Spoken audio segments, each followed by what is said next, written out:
Aunt, you don't have to push yourself to come to the wedding next week. It's okay. That's what Emily said to me while she was taking care of me at my house after I got discharged from the hospital.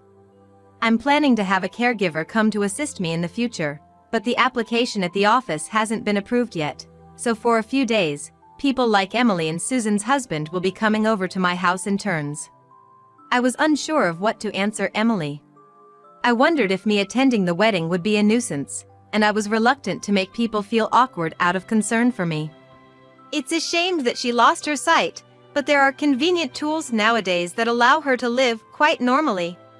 She just lost her vision and about the wedding. It's okay, you weren't seriously injured in the traffic accident, and you can move around now. You want to see my daughter's big day, right? Oh, right, you can't see. I couldn't see what kind of expression Susan had on her face, but I felt she was desperately trying to suppress her laughter, and anger welled up inside me. I stood up and said to Susan, "Take me to the bathroom," and she grabbed my arm and pulled me toward the bathroom. I was angry at Susan, but I felt that if I showed it, it wouldn't be right, so I let her lead me by the arm. On the way, I accidentally kicked something soft. I heard Emily's small scream of Bella from behind me, and she was doing something at my feet. Oh dear, what are you doing? You kicked Bella because she was at your feet. You have to be careful how you walk since you can't see. I had felt like I kicked something soft, but Bella wasn't the kind of dog to bark or run away when people approached. Oh, and look at what you're wearing, sis. You've got a lot of wrinkles in your clothes. It's hard to manage your appearance when you can't see, right? In a world where I couldn't tell light from dark, I had a feeling Susan was smiling. I tried not to show my frustration and, trembling with anger deep inside, I choked out, "I'll go to the wedding.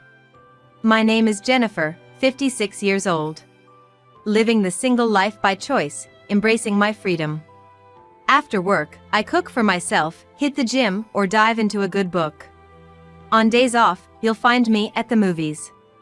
I reckon I'm leading a pretty fulfilling life. But my sister Susan, who lives nearby, doesn't quite see it that way. She sometimes says things that seem to belittle my lifestyle, which bothers me a bit, but I think we have a good sisterly bond overall. Susan occasionally drops by my apartment unannounced, rummaging through my fridge and taking whatever she likes. Being 6 years younger, I've always doted on her, but as we've gotten older, she's become increasingly presumptuous. Still, Susan has her own family and financial struggles, so I've decided not to make a fuss about a little extra food from my fridge. Then one day, Susan showed up at my place with a white dog, without any prior notice. "This little one's name is Bella, isn't she cute?" Susan said, showing me the small white chihuahua in a little cage. The chihuahua flicked its large ears and glanced at me with its big eyes before quickly looking away and curling up. I vaguely responded, "Sure." To be honest, I'm not much of a dog person. Maybe it's because I was chased by a big dog in my neighborhood when I was young, but even small dogs make me nervous. Sitting behind Susan was her daughter Emily, looking sad as she gazed at the dog. I've known Emily since she was a child. She's beautiful, just like Susan, but their personalities are quite different. If I had to describe Susan in one word, it would be arrogant, whereas Emily is humble. I've always found Emily to be a sweet and kind niece, always treating me with gentleness. Emily, nudged by Susan, seemed to have something to ask me and awkwardly began to speak. "Aunt Jennifer, I have a favor to ask. I came here today hoping you would take care of Bella." I was momentarily confused, tilting my head in puzzlement, when Susan took Bella out of the cage, lifted her, and forcibly pressed her against my chest. "Look how cute she is. Living alone, you must feel lonely, right? She'll be good company for you." I wasn't feeling lonely, though. The story goes like this. Susan bought Bella, the chihuahua, against her husband's wishes, so it became Emily's responsibility. But Emily is getting married soon and will be leaving home. She wants to take Bella to her new home, but her fiancé is allergic to dogs and can't keep her. Susan's husband is a kind man, but he's often away on business and can't take care of the dog. "Why don't you take care of her, Susan? Just for a week, please, just for 1 week. I sighed softly. I could see right through Susan's plan to leave Bella with me indefinitely, but I felt sorry for the puppy that was so unwanted and reluctantly agreed. Emily repeatedly said, "Thank you, Aunt Jennifer," while she looked at Bella with a reluctant gaze and stroked her head. "Keep next Sunday free, okay? I have a bunch of dog stuff at my place like a dog crate and other supplies that we'll need to bring over. I'll pick you up in my car and we'll transport them to your place." After Susan and Emily left, I noticed Bella trembling slightly on the living room floor, so I turned on the heating. Even as the room warmed up, Bella continued to tremble, staring at me with big, wide eyes. "Are you shaking because you're scared, not cold?" "Well, I'm a bit scared of you too, so I guess that makes us even, right?" While I was preparing Bella's food in the kitchen, she sat still, watching my every move. Every time I moved, she'd turn her little face to follow me, her big eyes tracking my movements. But Bella remained sitting on the floor, never coming close to me. As night fell and I placed an old cushion near Bella, she weakly tried to climb onto it.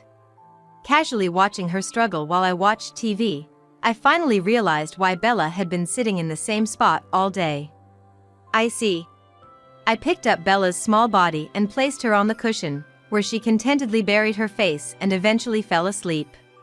There was a subtle issue with her hind legs, not visible at first glance. Either born with a disability or unable to walk and climb properly, Bella required special care. The realization that Susan had left me with a dog needing extra attention without explanation irked me a bit, but I also understood that it would be hard for Emily, about to get married, to take care of her. Despite being a person who disliked dogs, I found myself able to touch and hold Bella, a quiet and well-behaved dog who never barked. When I returned from work, Bella would be sitting on the cushion, waiting for me with her big, dewy eyes. She didn't wag her tail to welcome me home. Just sat and watched me, emitting a mysterious aura that was hard to read. Day after day, being gazed at by those big eyes, I found myself gradually drawn to Bella. Then, as time passed and Emily's wedding day approached, something happened on a sunny day. I had an accident and shards of glass from a shattered windshield entered my eyes, leaving me blind. I was bedridden in the hospital, but when I regained consciousness, I had no idea where I was, let alone that I was blind. I wondered why everything was so dark around me, and eventually, after a doctor's explanation, I understood that I was blind, which left me uncontrollably trembling. It felt unreal, like something out of a dream. In a world where I could see nothing, I confirmed my own existence by touching my fingers one by one, inexplicably overcome with sadness. Being single with no parents, Susan and, more so, her husband and Emily took great care of me during my hospital stay. My boss and a few colleagues visited me, asking generic questions like, "How are you feeling?" "I can't work together anymore with my current condition, so please let me resign." When I said this aloud, the atmosphere seemed to be enveloped in calmness, and I felt a slight weight lift off my shoulders. Susan's husband patiently explained how I, now disabled, would receive support and live my life going forward, and promised to continue helping me. "Aunt Jennifer, it's okay if you can't make it to the wedding next week.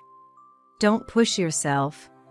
Emily said this to me while she was taking care of me at my house after I was discharged from the hospital. "We're planning to have caregivers come, but since the application hasn't been approved by the office yet, for a few days, people like Emily and Susan's husband will take turns coming to my house." I was torn about what to respond to her. I wondered if my attending the wedding would be a bother, and I was hesitant to make them feel awkward out of concern for me. I could feel Susan bustling around me. Working as a caregiver, she has experience with people with disabilities. Apart from taking care of my daily needs, she was very knowledgeable about disability applications and support from the office, and I was grateful for her help in many ways. However, being familiar with disabilities both personally and professionally, Susan sometimes spoke to me in a rather harsh manner. "It's unfortunate that you lost your sight, but there are convenient tools now that let you live pretty normally," Susan said, her voice slightly elevated with pride as she named several tools designed to assist those with visual impairments. It hasn't been long since I lost my sight about the wedding. It's okay. The traffic accident didn't cause you major injuries, and you can move now, so don't miss it. You want to see your niece's big day, right? Oh, you can't see. I couldn't see Susan's face, but I sensed she was trying to suppress her laughter, and anger welled up inside me. I stood up and said to Susan, "Take me to the bathroom," and she grabbed my arm and led me there. Having lived in my house for many years, it's frustrating that I can't even navigate it now without sight, unable to figure out where I am without help. I was angry at Susan. But I felt that showing my anger wasn't the way to live, so I let her lead me. Along the way, I accidentally kicked something soft. Behind me, Emily exclaimed, "Bella." She was doing something at my feet. "Oh no, what are you doing?" "You just kicked Bella because she was at your feet. You have to be careful with your steps since you can't see." I couldn't tell if I really had kicked Bella, feeling only a soft sensation. But Bella wasn't the kind of dog to bark or run away from people. "And look at what you're wearing, sis. You've got a lot of wrinkles in your clothes. It's hard to manage your appearance when you can't see, right?" In a world where I couldn't tell light from dark, I felt like Susan was smiling. I tried not to show my frustration and, trembling with deep anger inside, I squeezed out, "I'll go to the wedding." Hearing this, Susan sounded pleased, thanked me, and then said she'd like me to give a speech at the wedding too. She was getting excited about making the wedding a touching event, where her visually impaired sister would come to celebrate. Emily and Susan's husband tried to stop her from making unnecessary arrangements, but Susan was too excited. Listening to her, I decided to share a bit of my pain with her. I grasped Susan's hand tightly and smiled. "I hope it's a beautiful ceremony." After that, I began visiting the hospital regularly for rehabilitation, receiving psychological support to adapt to my vision loss. They suggested using assistive devices and technology to enhance my quality of life as a person who was completely blind. I was particularly intrigued by the mention of braille labels, braille watches, and voice recognition technology that could operate various devices. I also started desperately practicing to get a feel for things around me, aiming to learn non-visual methods and techniques for daily activities like housework, shopping, and cooking. I was training hard to navigate freely around my room, but sometimes I still accidentally kicked Bella. When I lost my sight, Emily had said she would find a new home for Bella, but now Bella's presence had become a source of emotional support for me. "No, please, Emily, let me take care of her." "But you're going through a tough time yourself, and this dog has her legs." "I know. But I really want to be with her." On lonely nights, I fumble to find Bella and hold her close, then we both crawl under the covers together. I've started to fall asleep gently stroking Bella's quiet, non-barking, and non-aggressive back legs. Both Bella and I have our disabilities, mine in vision, and hers in her legs. I can't prepare her food anymore, or take her for walks in my arms. On the other hand, the chances of Bella becoming a guide dog are slim. She can barely walk properly and hasn't barked even once. Feeling as if neither of us is needed by the world, I hug Bella's body tightly, overwhelmed with loneliness. One night, when rain started pouring, the sound of it pattering in my ears kept me awake. I buried my face in Bella's body, focusing on her heartbeat through her warm fur, and finally found peace to fall asleep. On the day of Emily's wedding, I decided to head to the venue with a guide called an escort assistant, whom I usually rely on. "All right. I'll see you later then," I said, leaving the escort assistants behind and using my white cane to make my way to the entrance of the venue alone. Once a staff member at the venue guided me to the waiting room. Susan tapped my shoulder and said, "Wow, you made it here without falling over." "Today, I want everyone to be moved by your appearance, sis. Can you talk about how you've been adapting to your new situation with the support of many people?" "Adapting to a new situation?" "Yes, just like Emily and her husband are starting a new life. Say something like you've been inspired by their new chapter, and I'll wrap it up." As I remained silent, Susan moved away and then returned, placing a small glass in my hand. "It's alcohol," she said, to which I immediately pushed the glass back, saying, "No, thanks." I hadn't had a drink since losing my sight. Not that I dislike it, but I just never felt the urge to drink. Susan forcefully pushed the glass back towards my chest, saying, "It's rude not to drink at a celebration," then leaned in close and whispered in my ear. "You know, sis, don't you think disabled people are like caterpillars?" "What?" "They look unpleasant, and if you touch them carelessly, you get hurt. You have to prove that you're a harmless caterpillar to live from now on." Chills ran down my spine.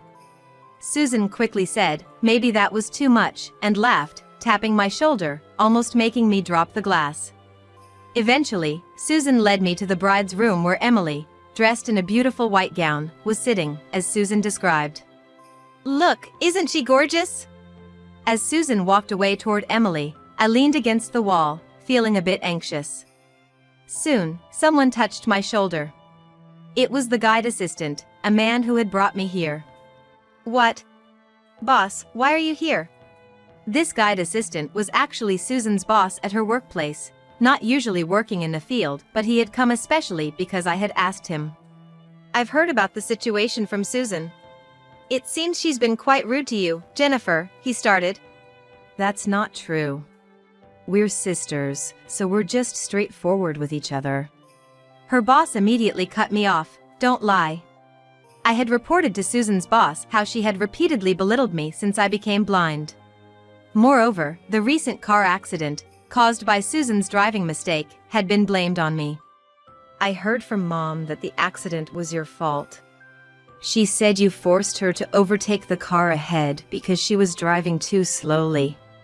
"Wait, that's, In the darkness, I sensed Susan's agitation. I remembered encouraging her after the accident that blinded me, telling her, "Don't worry about it. It's nobody's fault."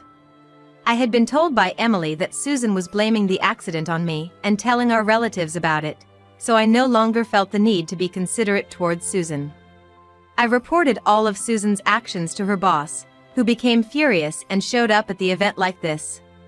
Susan's boss said, "This behavior is unacceptable for someone involved in caregiving.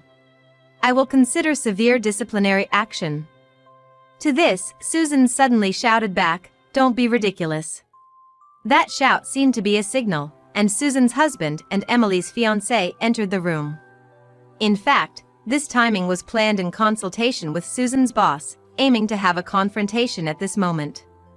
The bride's room filled up as relatives invited to the wedding gathered, following my thorough approach. My relatives harshly scolded Susan, saying, "You caused Jennifer to lose her sight with your driving, and yet you behave like this. Shame on you, shame." While many relatives confronted Susan, her husband shouted, "Everyone, I am truly sorry for today. Susan, we're getting a divorce." "What? What are you talking about? Are you crazy? You've said such terrible things about your own sister after she became disabled.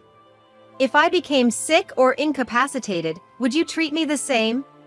I can't live with you anymore if that's the case."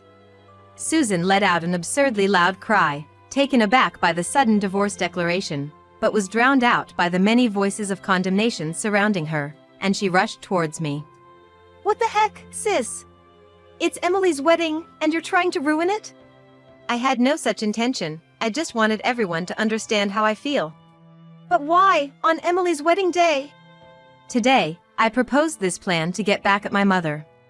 Hearing this, Susan's voice weakened to a feeble "what?" and she fell silent. Emily, who harbored intense disgust for her mother's behavior towards me, her disabled aunt, said firmly, "I never want to be involved with you again." "Mom, remember the first day I brought Bella home? Bella? The day you picked up a stray dog?" Emily began to recount the story. "It happened a few years ago. She found a white chihuahua abandoned by a riverbed, not wearing a collar. She brought it home, and it soon became apparent why it had been abandoned. The white chihuahua's hind legs seemed paralyzed and barely moved. A vet visit confirmed it was a genetic condition with no cure. Despite Emily believing her mother, who worked in welfare, would care for the chihuahua, saying, Susan blatantly refused, "Why would we keep a disabled dog? I've always remembered that. You hardly ever took care of her, leaving her in the cage while I was at school. Now her front legs have weakened too, and she just sits on the cushion, not barking or moving. Apparently, due to lack of exercise, Bella's front legs had also weakened. None of that matters now. Anyway, get out. Today is my wedding, and I want to celebrate it with people I care to be with. After Emily's stern words, Susan, seemingly lost for words, eventually left the room with heavy footsteps. Unable to see the expressions of others, I sensed the uneasy atmosphere and felt pained. What an ambience I've created at this wedding, I thought, remaining silent and looking down. Eventually, Emily's fiancé quietly called out, "Everyone," and announced, "We will continue with the wedding." The groom declared, "We apologize for the trouble, but there's no need to stop here. Emily and I are determined to walk through life together, undeterred by such small difficulties, bound by our strong love. We might face tough times in our marriage, but we believe these will be opportunities to deepen our love, and we'll work through them." Standing beside her fiancé, Emily said, "Everyone, please help us overcome this trouble and make this special day joyous with your smiles." As the priest bowed deeply, a round of applause erupted from the crowd. Standing quietly by the wall, I clapped my hands softly and whispered, "Congratulations on your wedding, Emily." Thanks to the priest's efforts, the wedding proceeded smoothly and turned out to be a very happy occasion for the couple. Subsequent investigations at Susan's workplace revealed that she had been disrespectful to other disabled individuals as well. This led to her dismissal and, compounded by the divorce imposed on her, forced her to move far away.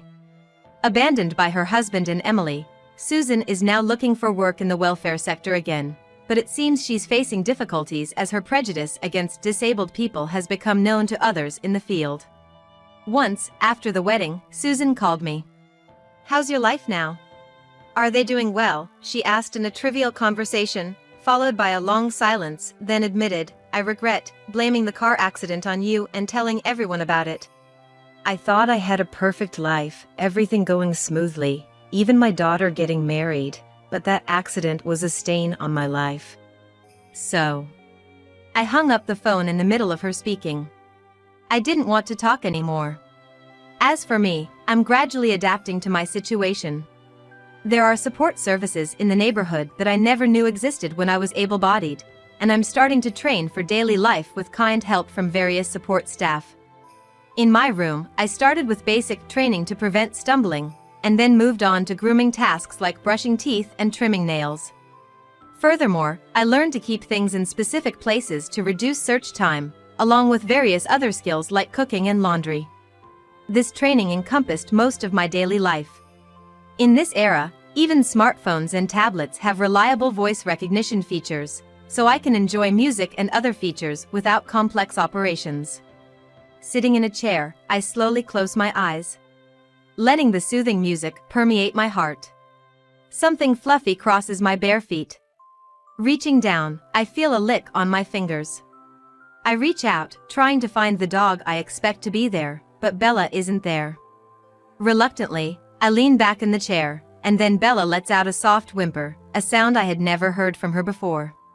It takes me a few seconds to realize it's Bella's bark, and as I stand up, she whimpers softly again.